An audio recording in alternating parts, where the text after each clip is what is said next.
आज आपण बनवणार आहोत मस्त असे चुरम्याचे लाडू। जर रेसिपी आवडली तर चॅनलला लाईक करा, शेअर करा आणि सबस्क्राईब करायला विसरू नका। तर इथं मी 2 वाट्या कणिक म्हणजेच गव्हाचं पीठ घेतलेलं आहे। हे न चाळता घेतलेलं आहे। त्याच्यामध्ये 1 वाटी इथं मी बारीक रवा वापरत आहे आणि थोडंसं मीठ वापरायचं आहे। सगळं छान मिक्स करून घ्यायचं आणि आपल्या रूम टेम्परेचरवरच्या नॉर्मल पाण्याने जसं कणिक मळतो तशा पद्धतीनं इथे हे असं आपण मळून घ्यायचं। मळून घेत असताना असे कोणत्याही प्रकारचं कन्सिस्टन्सी वगैरे काहीही नसतं।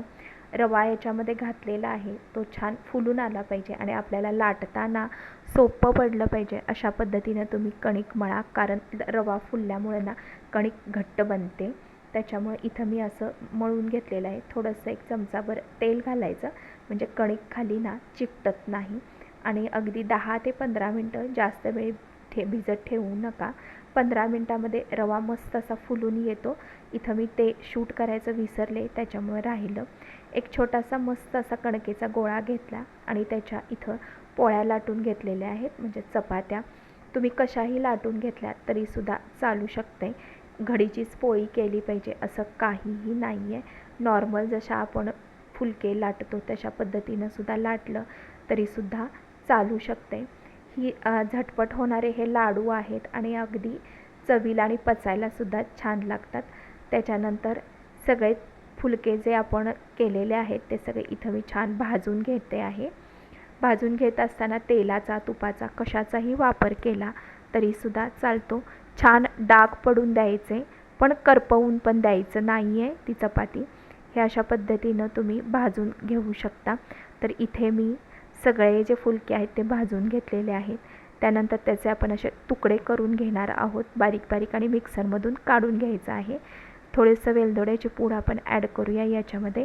ड्रायफ्रूट्स थोडेसे ॲड करूया। वरून लावले तरीसुद्धा चालतात, नाही लावलं तरीसुद्धा चालेल। 1.5 वाटी रवा घेतलेला होता तो मिक्सरमधून बारीक करून घेतलेला आहे।